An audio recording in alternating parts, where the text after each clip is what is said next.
Dolly Wood, who was at the Nursing and Midwifery Council to hear the sanctions against her, was among the first British volunteers in the fight against Ebola. She became the face of the campaign to recruit more medics to contain the disease.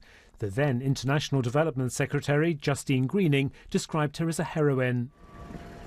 But after 6 weeks, risking her life in a treatment centre in Sierra Leone, Dolly Wood exposed her own country to the risk of Ebola.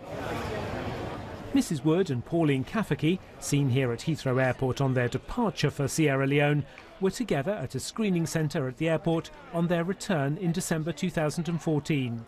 A doctor in their party took Ms Kafaki's temperature and told Mrs Wood it was over 38 degrees, easily enough to trigger an investigation into the presence of Ebola.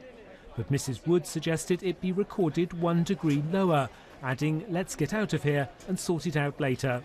Earlier, during her training, Mrs Wood had spoken of the need to minimise risk by following procedure. I think you have to have a sense of trepidation. You wouldn't be human if you didn't have that. And that obviously what makes you thinking about what you're doing and making sure that you're taking time to do things and get the procedures correct. A doctor who served with Mrs Wood in Sierra Leone and was at Heathrow at the same time claims she's getting the blame for the failures of an overcrowded and chaotic screening centre. The fact that we had to take each other's temperatures, that should simply have not happened. We should have been looked after basically by Public Health England. And, I can't help but think that part of what's happened subsequently is just scapegoating. Public Health England, who managed the screening centre, said we entirely reject the suggestion that screening was disorganised. It was busy at Heathrow, but simply wrong to allege that it was chaotic.